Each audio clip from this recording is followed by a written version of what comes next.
again with another movie review. Dad and I saw Tron Legacy in the theater tonight, and he didn't understand it at all.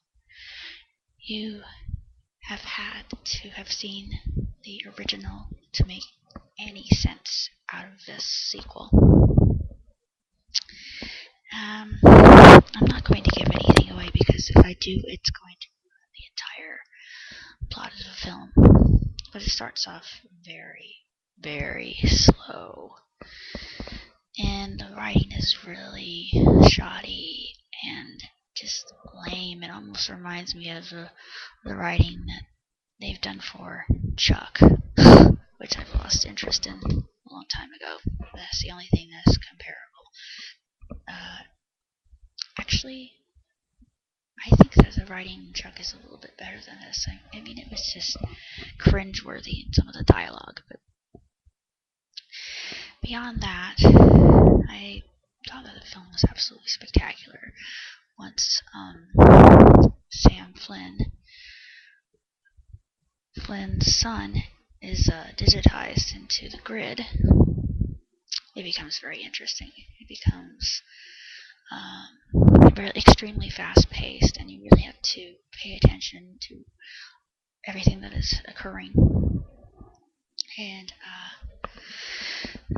I really enjoyed it. I thought it was just cool and awesome and just exciting and suspenseful and just jam-packed, full of action, and just really incredible. I thought it was better than the first one. However, I prefer the first one over this one just because it's better written, the plot is more concise and makes more sense. But despite that flaw, I still think that this is a worthy chapter in Tron's history, and it is far better considering the CGI and just the costumes and the characters. And you're introduced to some new characters, and one of those new characters is Cora, and I just absolutely fell in love with her. No, I am not gay, but she was just a remarkable character. She's extremely interesting, and you'll see why if you've seen the film. I love Cora. She is just incredible. She kicks so much butt. I love her. Zeus was another character I thought was intriguing, although sometimes he came off as kind of annoying. I thought he was more of a court jester type, but that was probably very clear in how he operated. That made perfect sense to me.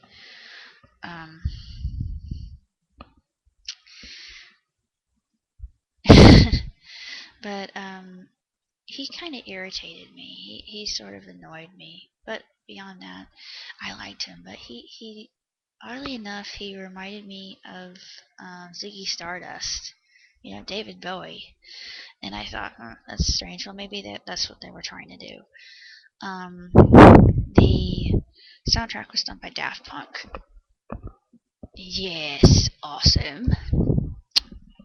Très, très, très bien. I just think that Daft Punk did a way righteous job in the soundtrack, and it's just a techno dream, lovers come true versions of the songs, and it just kind of reminded me of discotheque, and that's the whole feeling and mood that you get from it. And they even made a cameo, which I thought was so neat. And of course, the fans of Daft Punk would be like, "Yeah, those are the guys." I guess I got paid to do it, but maybe that was a shameless plug for Daft Punk. But even if it was, I don't care. I absolutely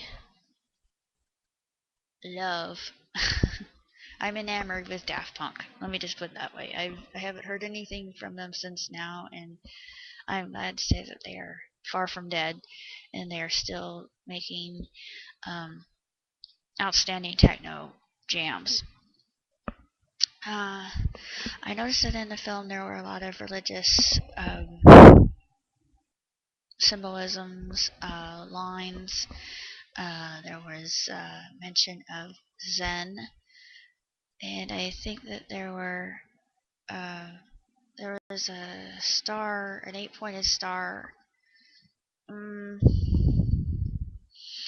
I don't know if it was supposed to be 8-pointed or 6-pointed, and I'm not sure. I'm thinking that has something to do with the Kabbalah, but if anybody can help me with that, please do, because that I thought I should recognize it. I thought, why can't I recognize that? I should know the symbolicism of that, and it was driving me crazy throughout that one scene where Clue comes in and he's looking for Flynn, but beyond that, it's just kind of an intriguing scene. That I think that the best part in the entire movie by far was the light cycle scene. It just kept me on the edge of my seat, and the action involved was just it was breathtaking. I was literally riveted, and my second favorite, I don't know, I guess I have to put that up there with the scene where they're in the light planes, because that was just phenomenal. I love scenes where flight is involved because I feel like I'm a part of the action, and I've always wanted to uh, be in flight myself. Again, as I love flying, it's just so freeing, and there's so much freedom involved. And I'd probably have to watch the film a second time because I'm sure there's probably a lot more um, symbolicism and other um, hidden messages that I might have not have gotten the first time around. But this is another Asimovian cautionary tale about letting technology take the reins and becoming sentient and creating a world that begins as a utopia but ends as a dystopia. And I have actually studied this in college, and of course, the intention at the beginning that the human being has is always a good one, but when ideologies clash and you've got personalities that don't quite match up and people disagree and there are arguments that ensue, and one particular person becomes the alpha and they overthrow everything, and absolute power corrupts absolutely. I think that's the main message to be taken from this film, other than there's more to life and technology, and the real world is actually more enjoyable than anything that could be ever found in a computerized virtual realm. I really enjoyed the movie. I would have to give it 2 thumbs way, way up. Um, 3.5 stars. I wouldn't give it 4 stars because the writing was just, it was atrocious in spots. I just thought, oh, did 2 teenagers on acid write this? I'm serious. I mean, come on. I don't mean to be cruel, but can't you find better writers? This writing is just abysmal.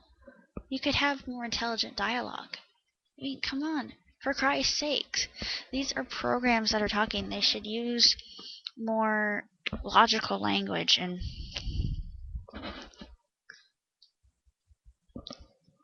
winter. Gotta love it. But beyond that, that's my only real kvetch that I have about this film. I didn't care for the writing at all. But I did like the costumes, and of course the soundtrack by Daft Punk was just rockin'. Um, I liked Zeus, even though he was kind of noxious.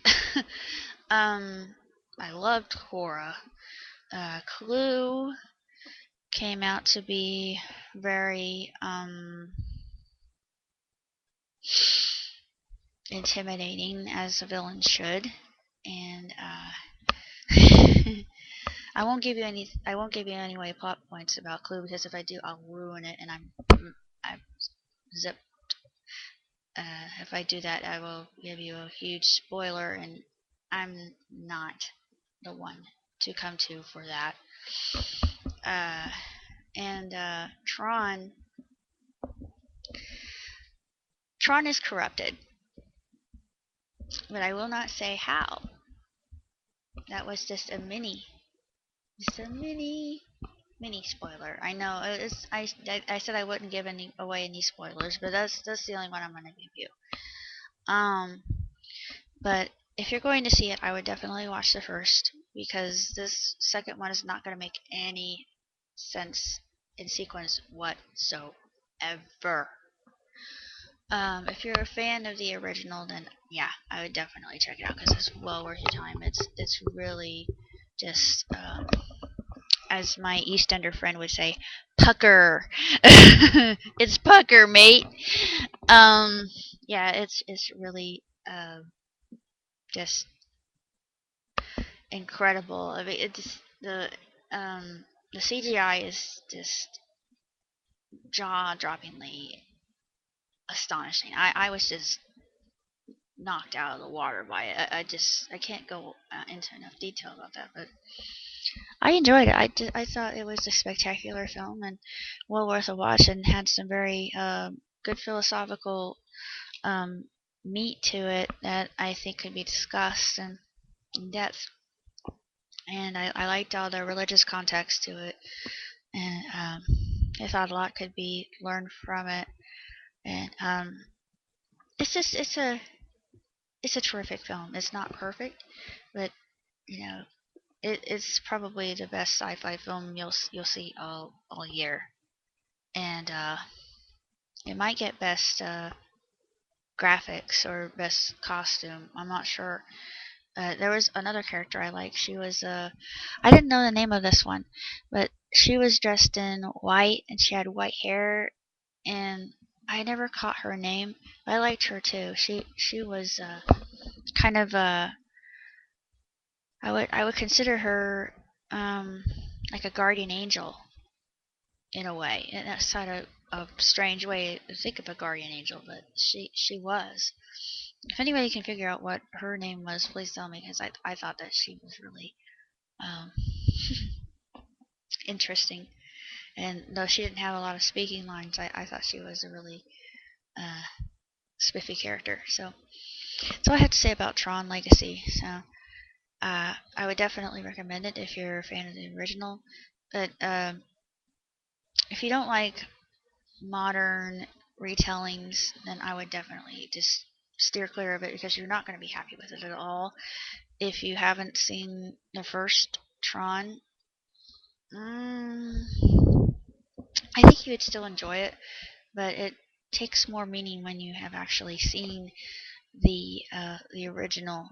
So take it or leave it. You can go and enjoy it for what it's worth, or you could see the original and then go see Tron Legacy, and then you can see how everything came to be and why everything fits together, even though it's not um, written all that well. But despite that, it's really a fantastic film and definitely well worth a watch.